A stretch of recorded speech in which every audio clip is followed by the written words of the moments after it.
o que está acontecendo é que as pessoas... tem muita informação e a gente fica muito ansioso, né? Com esse fluxo de informação que você recebe. Não para de falar isso na timeline, né? Isso gera uma ansiedade muito grande, né? Das pessoas de coisa. E também muita informação que você recebe em rede social que não é muito sabe a origem, crível, né? Tem Nostradamus, fake news e não sei o quê. Tem um monte de informação e sei lá. Eu tenho uma também tem uma coisa, né? O cérebro da gente não gosta de inconsistência. Não odeia. Você cria uma história. Porque o que acontece? Aí eu falo, não, o que a gente sabe de coronavírus? É o resfriado, né? Sintomas. Tem o rinovírus, coronavírus, que é o resfriado que tem, que sempre quando tem inverno, tem gente que tá resfriado e tal, não sei o quê. De repente vem esse negócio que os caras falam, e eles falam, porra, como é que pode um negócio... Escala mundial. Por exemplo, essa escala, por exemplo, H1N1, acho que 60... Já passou. Eu acho que 60 milhões foram infectados nos Estados Unidos, foi isso?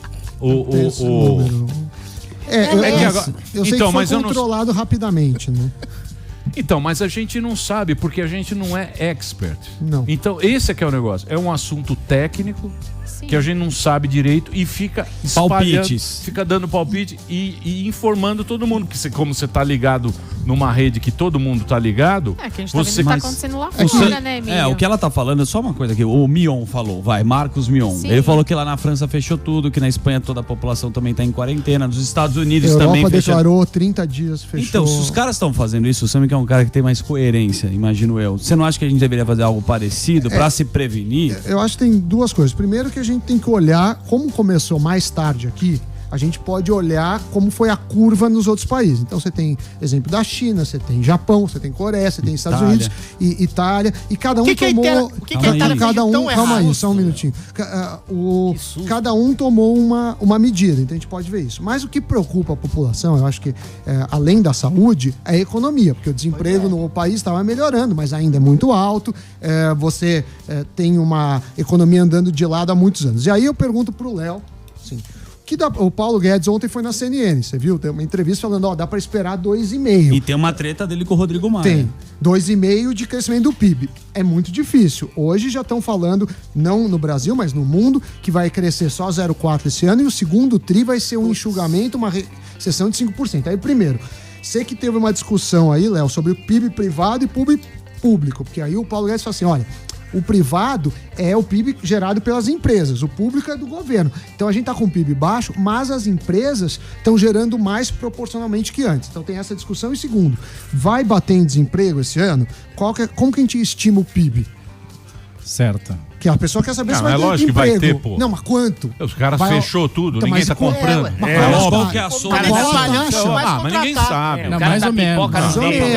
Dá pra ter uma ideia boa. Dá pra ter sem mandainarismo. Não, o que eu acho nesse momento é que o que as pessoas querem é alguém que fale, porque fala assim, não, isso é uma gripe, isso é um resfriado. Aí de repente você nunca viu isso aí. Você nunca viu fechar país, fechar companhia aérea, eventos grandes. É alguém falar qual é o do negócio. Parece que não tem alguém mas do líder. O caminho, porque eu até brinquei, meu porta-voz é que é isso, a gente estuda economia de um ponto de vista muito heterodoxo, assim. Então você tem método, você tem... Ortodoxo. Ortodoxo. Por favor. Desculpa. Ortodoxo. Então a gente, é tudo com métrica, é tudo com variáveis. Então é por isso que eu queria falar, o que dá pra esperar, assim? O que se sabe até hoje? Não, vale lembrar um negócio seguinte, que o Centrão tentou desidratar aquela reforma da Previdência do Paulo Guedes e tal, né? Porque falar, se a reforma da Previdência for aprovada, uma reforma boa, o Brasil vai crescer muito e daí o Bolsonaro já está reeleito com certeza, né? Tem notícia no jornal e tal, etc. Daí veio o PIB de 1% e daí veio essa questão do coronavírus. Então saiu o Boletim Focus hoje, né? Que sai toda segunda-feira, que é a média que os mercados esperam que vai crescer e o que não vai crescer. E já teve uma queda esperava 2%, com viés de baixa, claro, e já espera aí 1,68%, ou seja, uma queda absurda. Eu não gosto de ficar prevendo e tal, porque eu nunca tô pensando no que vai acontecer nesse ano nem no outro. A gente quer saber o que vai acontecer nas próximas décadas, que é essa questão, né? Ou seja, os limites do possível, né? E não se vai crescer 1 ou 2%. Mas, feito esse disclaimer aí, eu acho que dá pra falar que desse ano dificilmente não passa de 1%. Tá. Daí teve essa questão do PIB privado, PIB público, que é isso que a gente falou. O Brasil cresce muito pouco porque não faz as reformas que mexem na produtividade. A gente é muito pouco produtivo. A gente tem uma série de distorções na economia, a gente dá subsídio para empresa, um monte de empresa fica sobrevivendo através de subsídio e não porque elas são competitivas. A gente cria sérias distorções, como é a Zona Franca de Manaus, que uma moto, o Marcos Lisboa conta muito isso, precisa viajar o Brasil inteiro para poder chegar aqui, a moto zero mais viajada do mundo, né?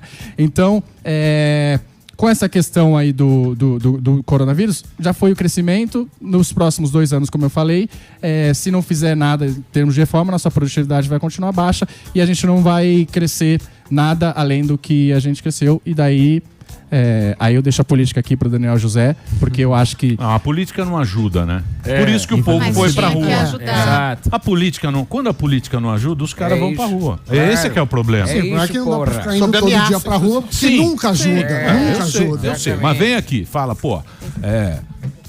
há quanto tempo os caras estão lá pra aprovar esse negócio? Desde o Temer, pô. Desde o Temer. O Congresso não ajuda. Desde o Temer. Aí os caras vão lá e não aprovam. Aí vem o economista falar isso. Qualquer canal que se lê, não.